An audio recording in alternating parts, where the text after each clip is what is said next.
Hello and welcome to another episode of Finders Keepers, the podcast where we help you find the best keepers for your keeper and dynasty leagues. I'm your host Jordox, and round 9 delivered the closest round of footy in the AFL era.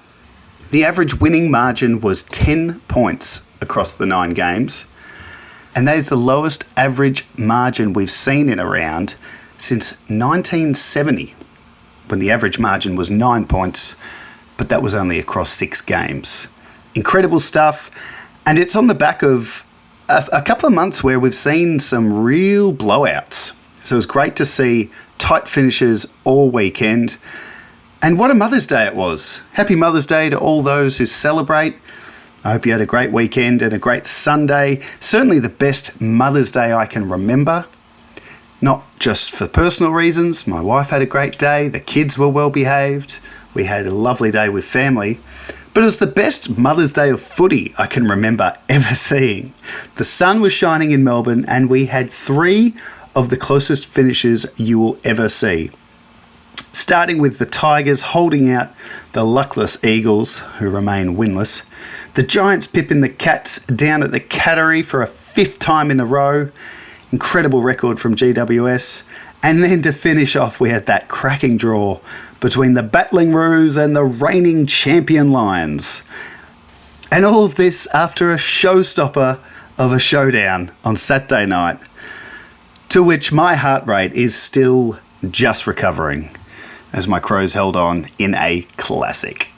So the footy was great. It was good, close stuff. What was the fantasy world like? It was a strange round.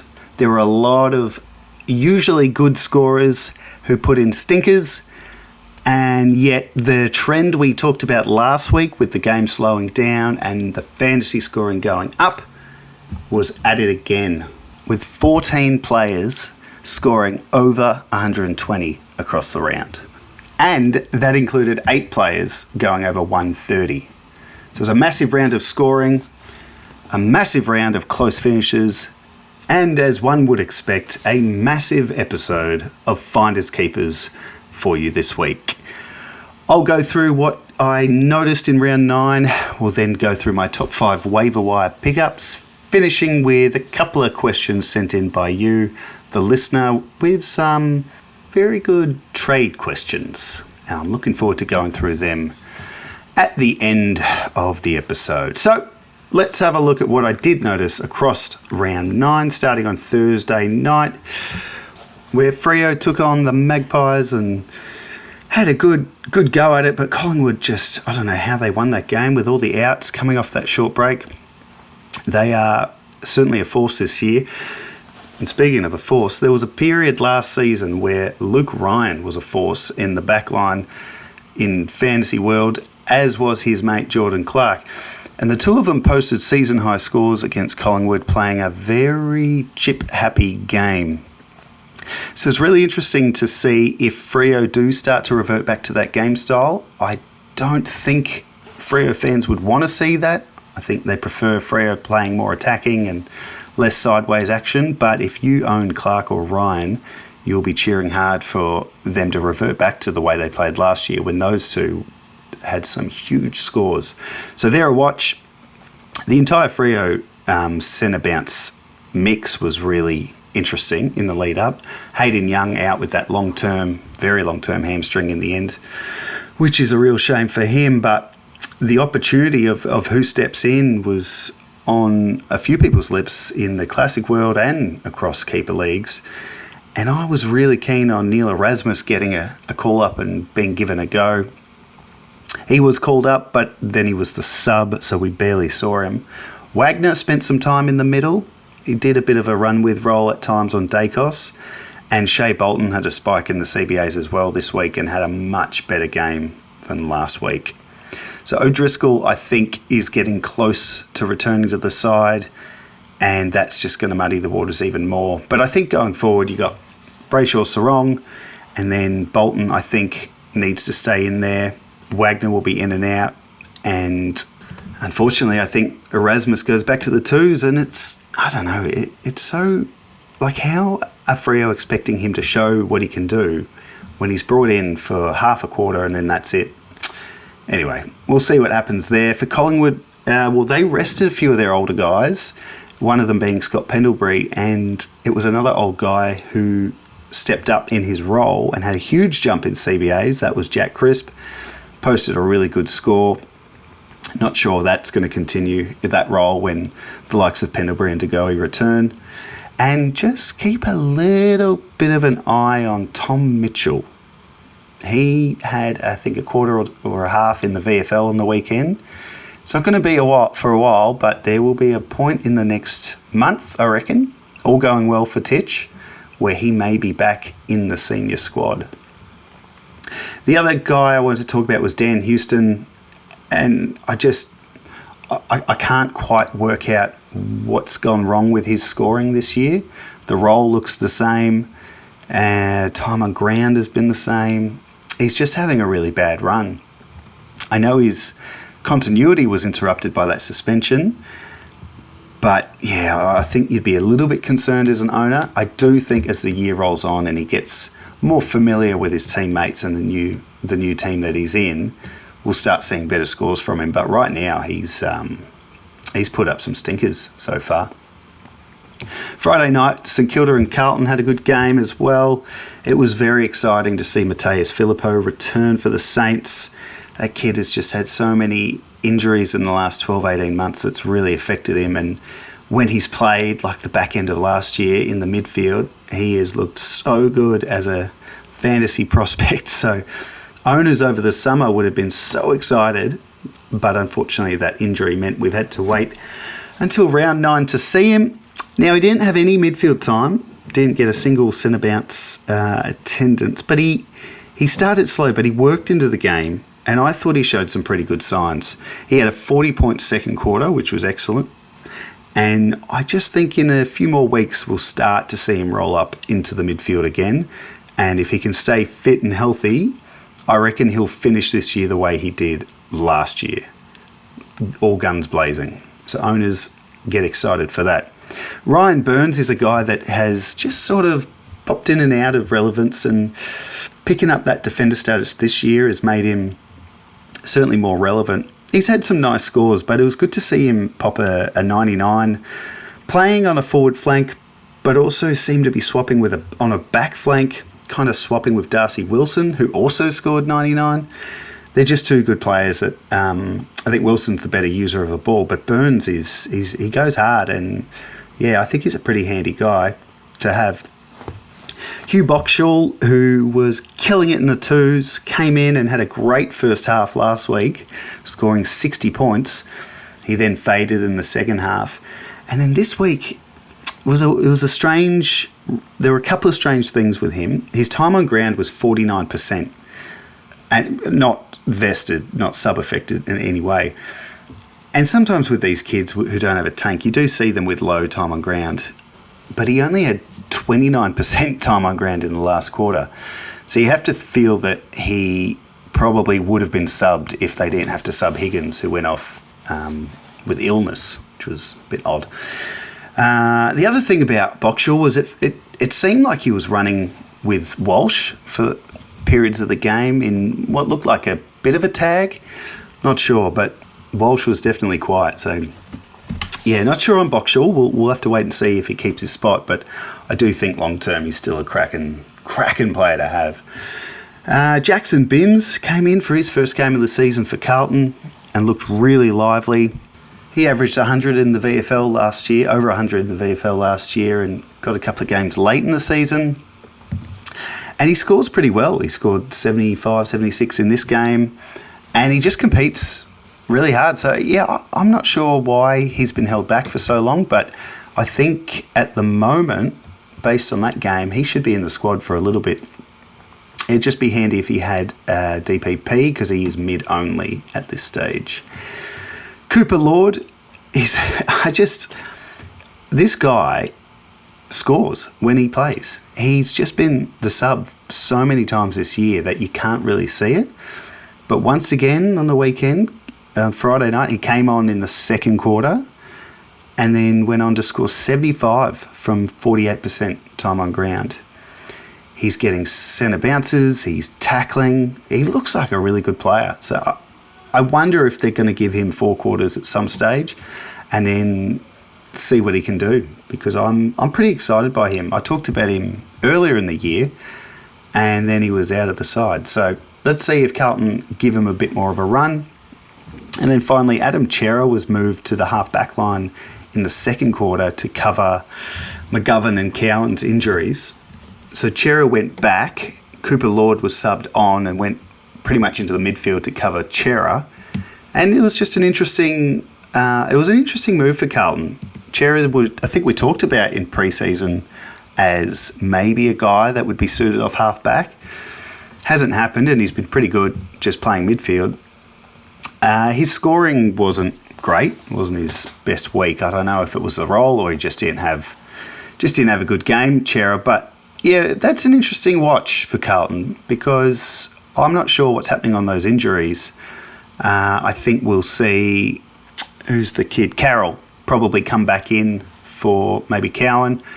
But if McGovern's out, I wonder if they look at Chera to half-back, for a few weeks, see what it looks like. Not sure. One to keep an eye on, though, next weekend. Melbourne and Hawthorn on Saturday. And Clayton Oliver had a different role that I don't think any of us saw coming. He was tagging Jai Newcomb effectively, but it also meant he wasn't touching the footy. And he scored a 40-something. And he's been a really frustrating own, I'm sure, for coaches in keeper leagues.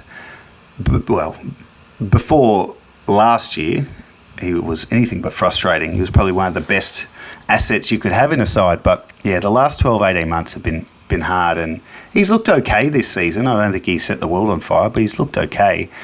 So to see him play this role after taking a week off, I'd be a little worried, but I also kind of think they're not going to stick with him as a tagger. He's too good a player to be locking down. I think it was just an opportunity for him to, lock down on a player, give himself a role just to get some form and some confidence back. And I saw, Simon Goodwin had said that Oliver came to him and said, I want to tag Newcomb this week. And they said, go for it. So, it's a weird one. I don't think we'll see much more of that. And, hopefully for owners, he gets back to his high-scoring ways.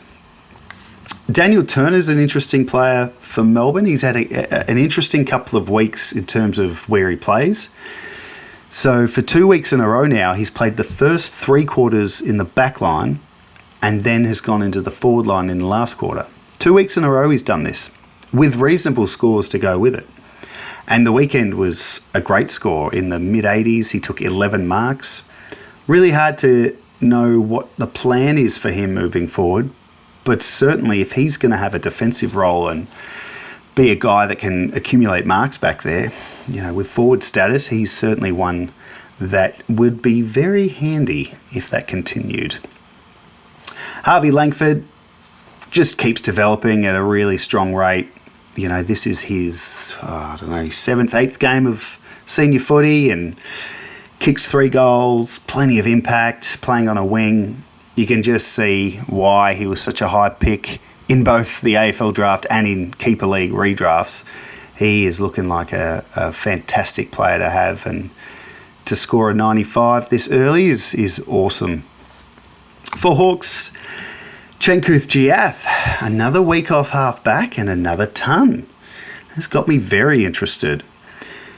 It's 2 weeks in a row now that he's played like this, and I said on the episode last week, I remember a few years ago being very interested in him as a guy that's great to watch, great to own, and looked like he was going to be a pretty good scorer, but hasn't been in that role and doing that for a couple of years now. But this is 2 weeks in a row now. So they've got Scrimshaw to come back in. I'm not sure who else. There's a lot of Hawthorn players that will be back in the next few weeks. I just don't know. I haven't watched the Hawks games closely to say keep Giath in that role, but I feel like he's doing a good job there, and I think it should stick for a little bit. And I think he's very appealing, particularly in a season where defenders are not exactly falling off trees. Henry Huswaite, a bit worried about him. He was subbed out after a pretty quiet first half. The 2 games before that I thought were pretty strong, but with Mackenzie back in the next couple of weeks, Connor Nash will be back, I think, the week after this from his suspension. Just could see Huswaite back into the VFL again, which be a shame. I'd like to see them stick with him for a bit longer, because I think he has plenty to offer. He just had a quiet game on the weekend, which, players have all the time. But playing in a midfield for a top 4 side in Hawthorn, you've got to expect that competition for spots will be red hot. Now, I just want to mention a guy I haven't spoken about all year, which is really silly, because Jack Gunston is having an incredible season in fantasy. I don't think he's been the sub at all. Maybe round 2 he had pretty low time on ground, but since round 2 he hasn't scored under 80, and I did not expect that from him at this age, particularly with the last couple of years at him and Bruce seemingly the subs every week. But not this year for Gunston. And yeah, I reckon you could have nabbed him pretty late in your redrafts this year, and you'd be laughing with his scores at the moment. Kausha will return and at some point soon, and you'd think Gunston would see some time in the vest at some point. But at this stage, he's one of the most consistent and handy forwards you could get your hands on.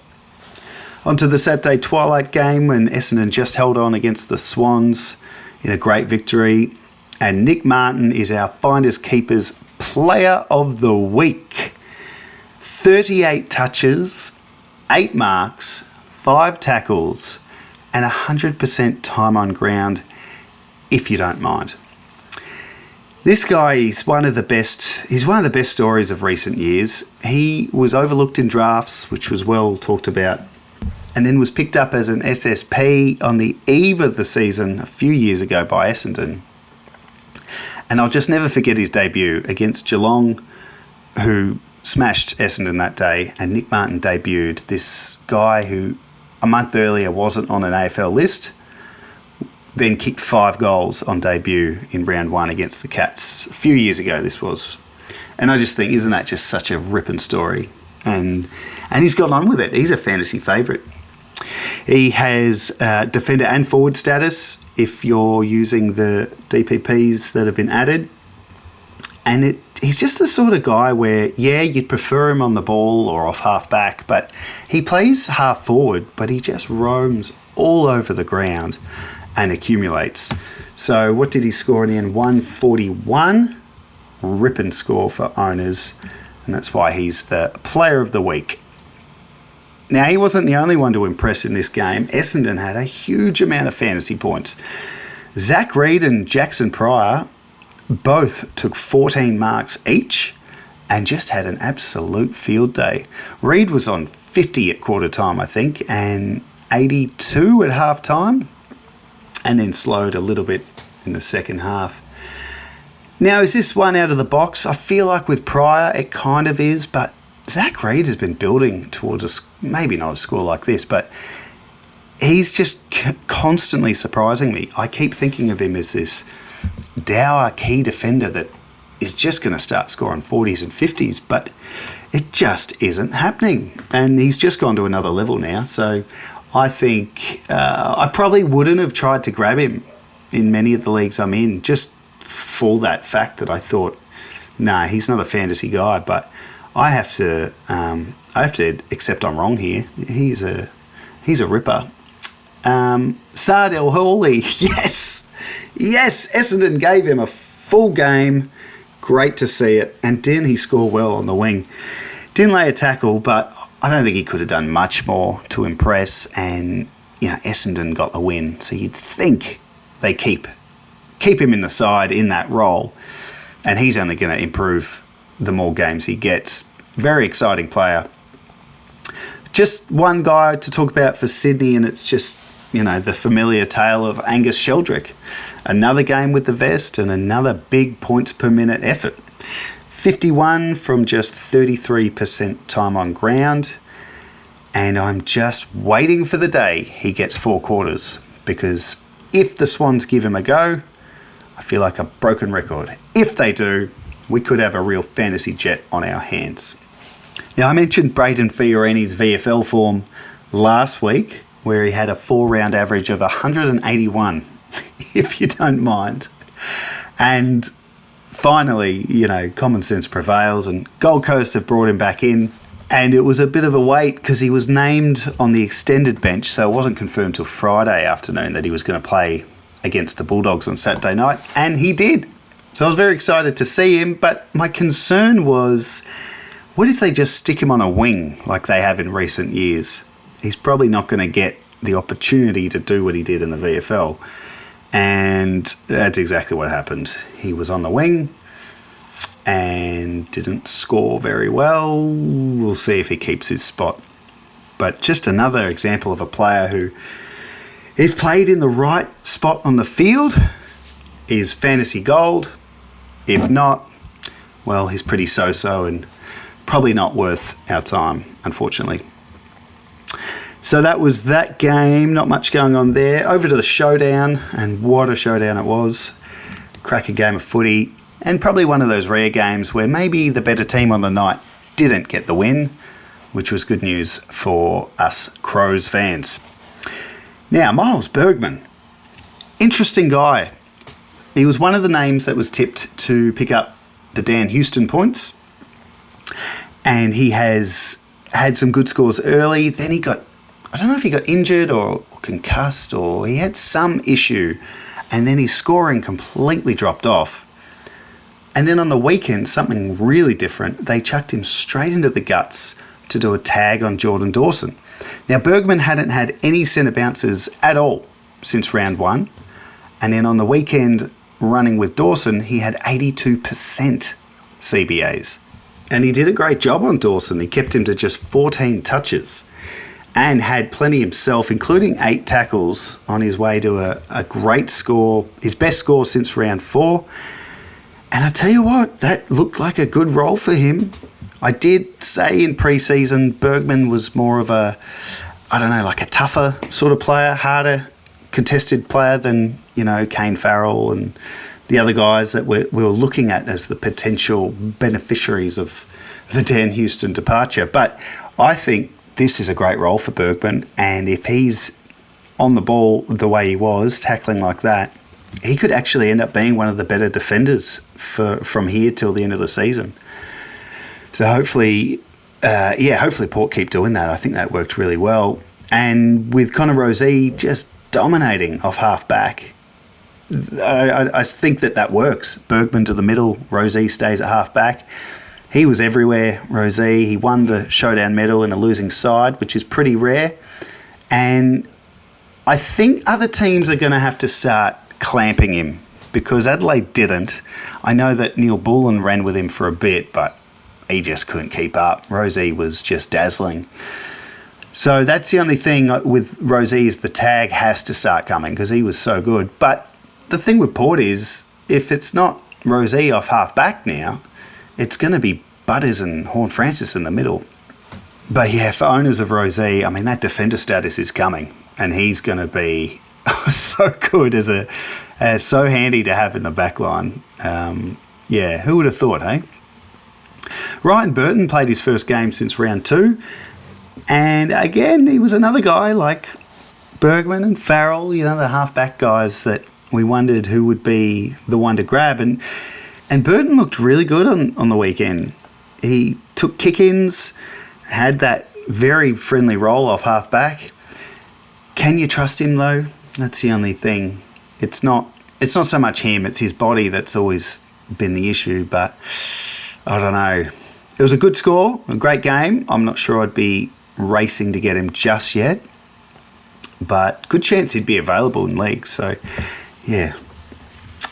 For the Crows, James Peatling had his highest CBA percentage game, and that coincided with his biggest score as a Crow as well. 12 tackles helped, but I think Peatling in the middle works for the Crows. And it kind of makes sense to me that the first 6-7 weeks of the season, he was sort of coming in off half forward still, just working it out. I think as time goes on, he's going to become more of a mainstay in the Crows midfield, and I think his scoring will continue to benefit as a result. Sam Berry, for the second week in a row now, came on as the sub, straight into the midfield and looked really good. And it's an interesting couple of sample sizes. So he came on last week when the Crows were smashing Carlton, particularly in the midfield battle. And obviously he played well and got involved, and that's great. But he actually did it this weekend, came on late in the third quarter and actually helped the Crows midfield, who was struggling. They were Crows got smashed in the guts from Port. So I just wonder, maybe, just maybe, Sam Berry can start and we can play him for 4 quarters.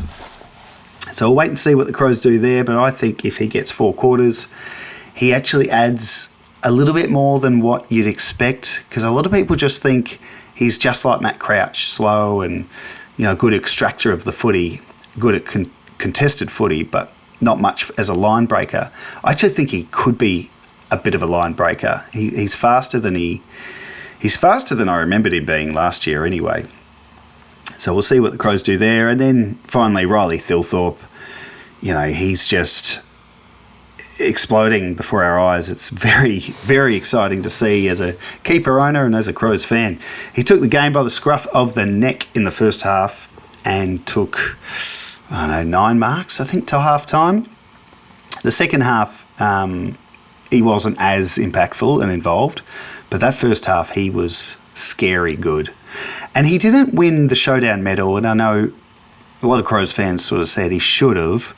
I reckon Rosie deserved the medal, but I think Thilthorpe would have won it had he done this in the second half, particularly that last quarter when power was surging.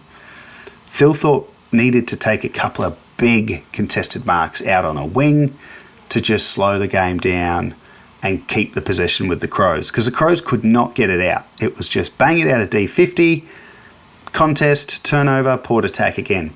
If Thilthorpe had clunked 2 or 3 of those on a wing, slowed the game down for the Crows, I think that would have been enough to clinch the medal for him. On to Sunday, Mother's Day, where we had the 3 very close games. Tim Taranto, I reckon, continues to frustrate owners. He had a huge first half.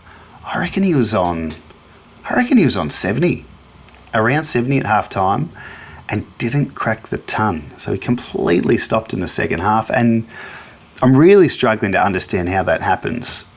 It's not as if he's being moved to other parts of the field. Like, he's still on the ball, yeah. I just don't know where it is with him this season.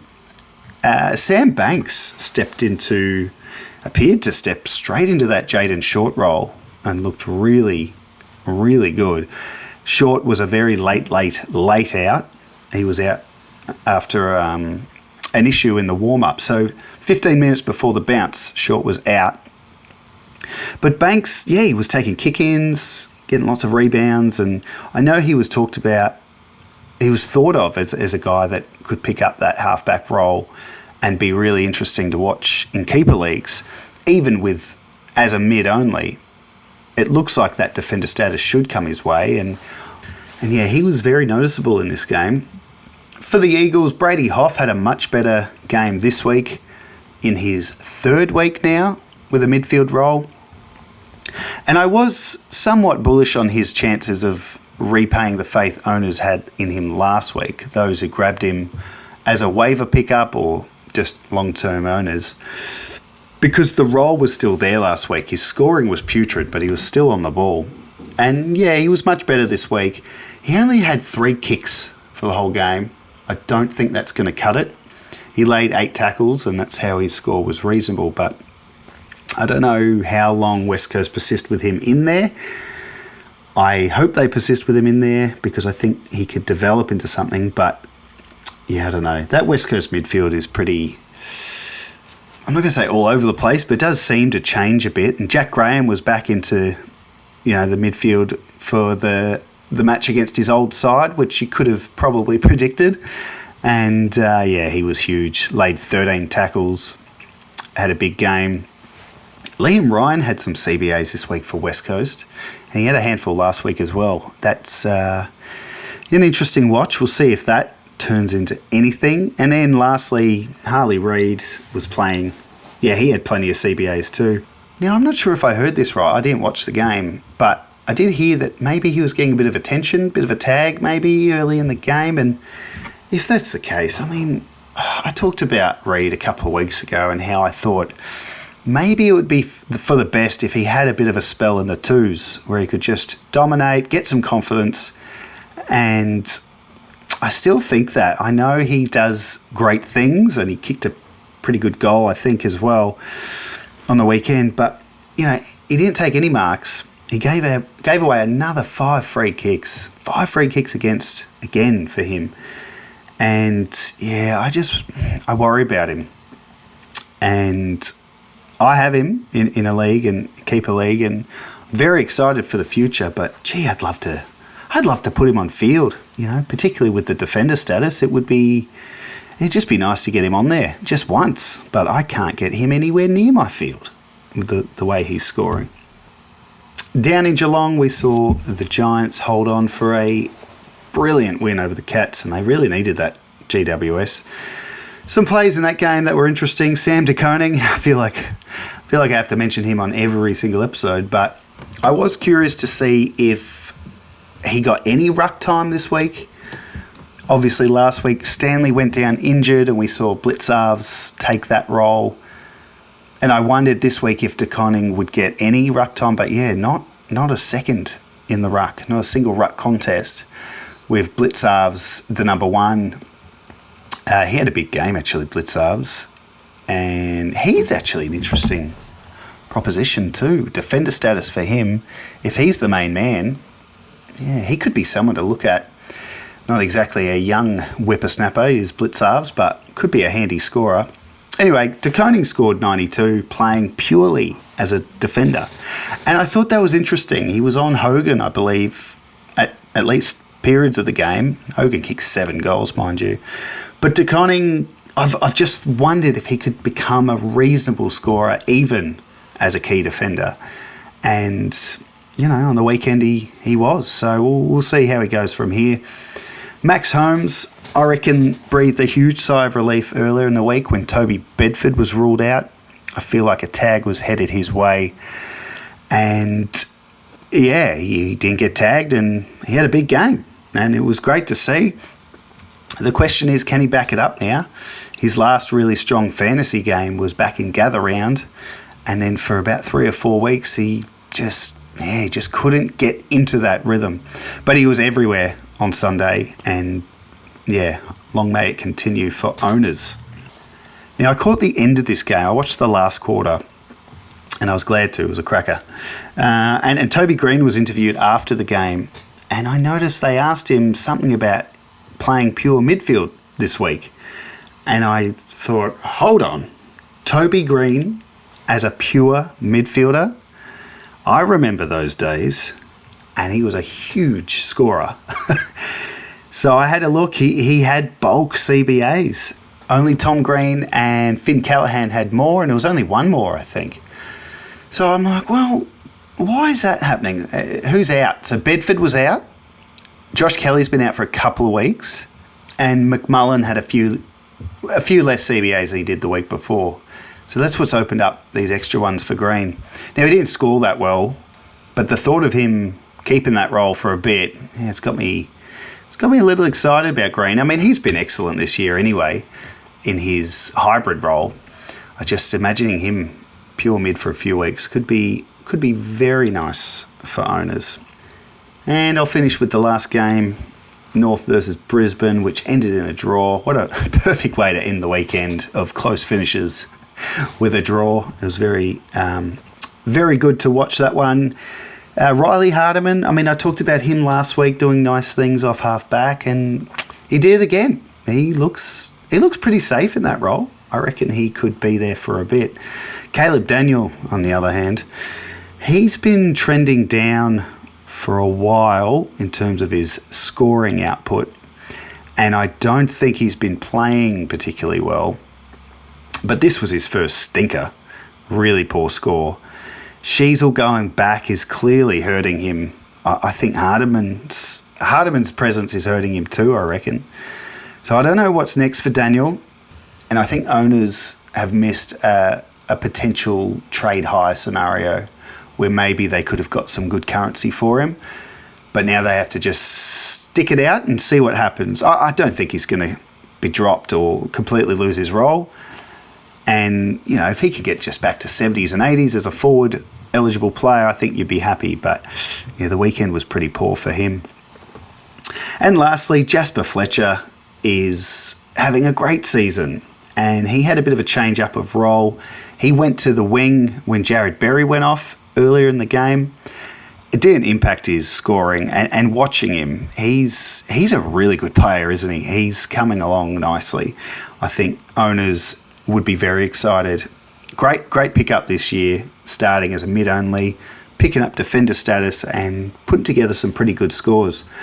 Now, the interesting thing about him going to the wing, I just wonder if that helped a little bit Dane Zorko, who went huge in this game. And I was a little worried about Zorko in the last few weeks, just with the emergence of Jasper Fletcher and the imminent return of Kadeen Coleman. What would that mean for Zork and his role? But he did what Zork does best in recent times, and he feasted for another big score for his owners. On to my top 5 waiver pickups for the week. These are 5 guys who I think are a good chance to be available in your keeper leagues and are worth using a waiver pick on. Actually, you know what's funny? They're all defenders. One doesn't have defender status yet, but will. So clearly I'm hunting for defenders at the moment, like I reckon a lot of people are this year.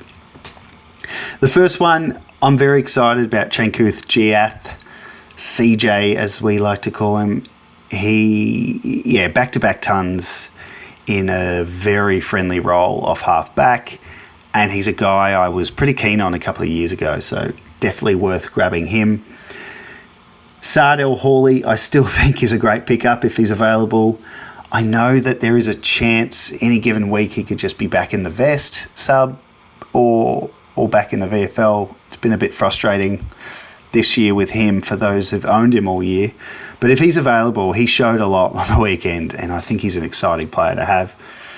Zach Reed, as I said when I talked about his game, he just keeps going from strength to strength. He keeps surprising me with his scoring prowess. I didn't think he had this sort of game in him, and he's proven me wrong every single week, so I think I might try and grab him. Sam Banks doesn't have defender status yet, but looked really exciting in that role, particularly in the absence of Jaden Short, giving a bit of a hint at who's going to maybe have that role long-term down at Tigerland. And then lastly, Ryan Burton for Port. A little bit more hesitant with this one, particularly to trust him on field, but I reckon he's worth grabbing. And, you know, if you can loop him, great. If you have to chuck him on field, I'm sure he'll be fine. But, yeah, I'd like one more look at him before I jump.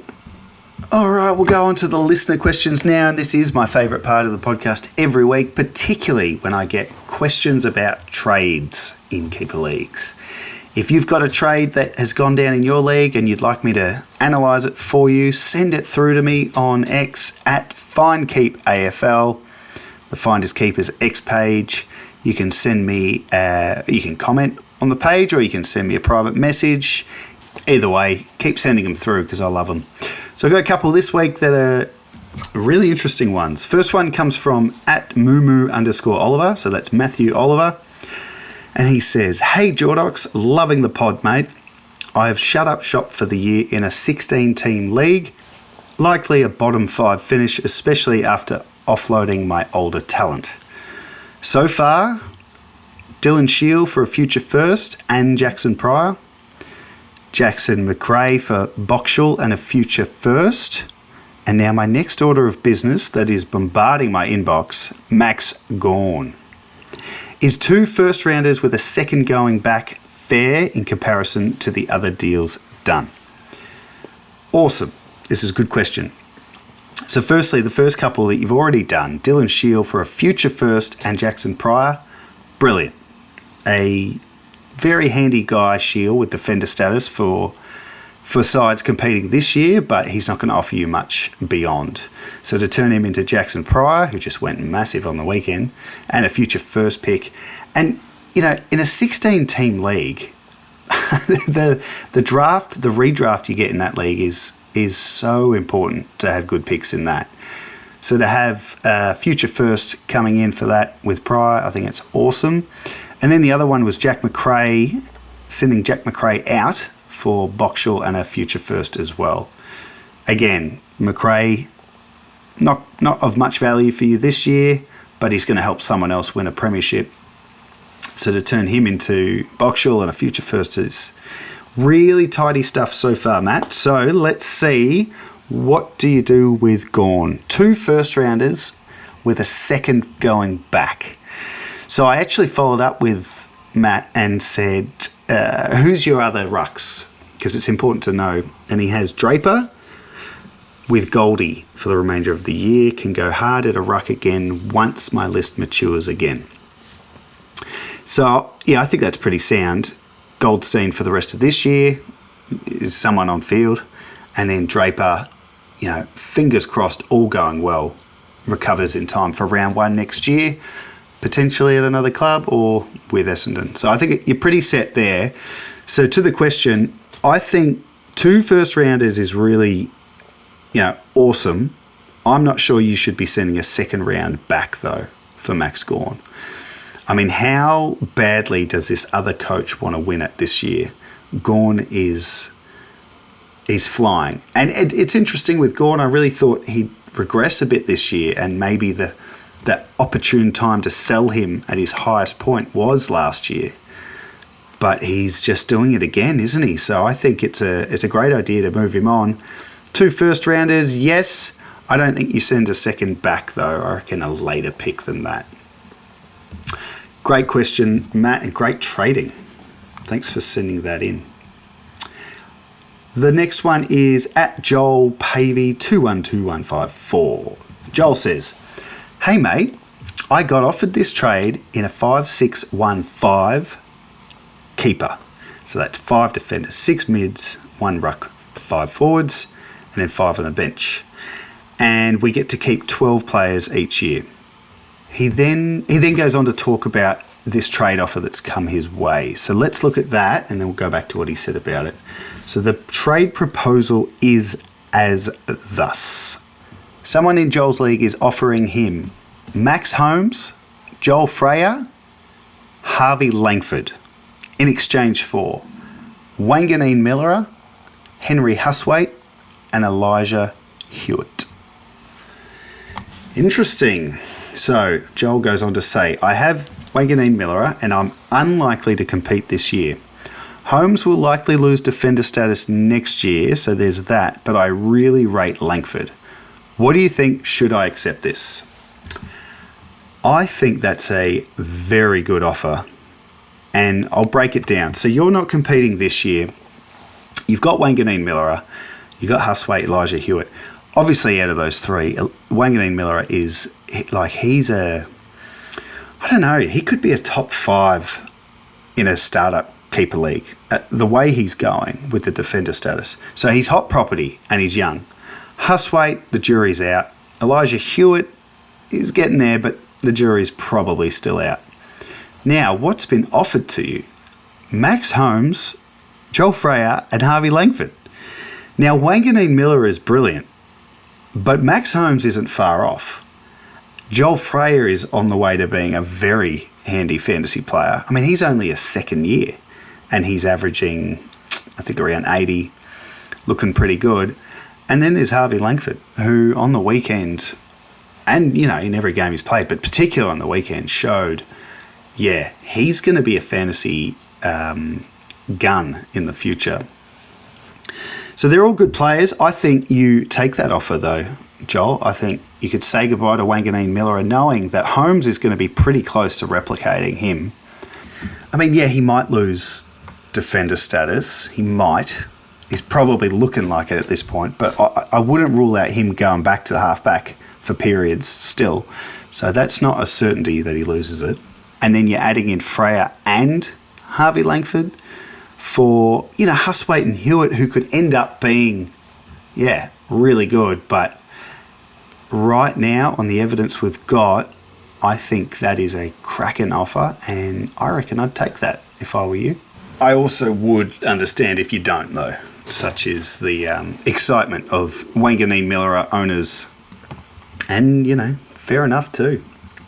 Thanks for sending it through, Joel. Let us know how you go. Let me know if you actually accept or not. And, thanks heaps for sending in. It's a great question.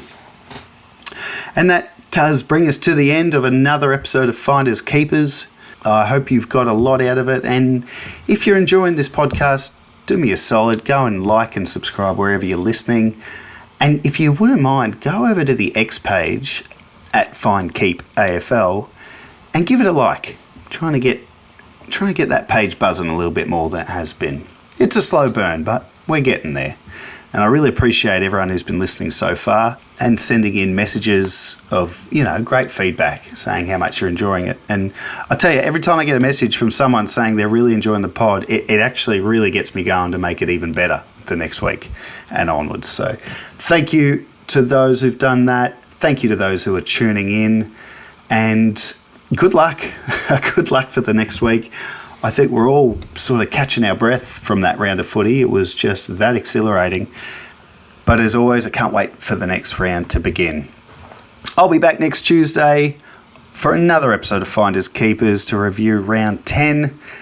But in the meantime, I'm Jordox. This has been Finders Keepers. And until next time, keep on keeping on.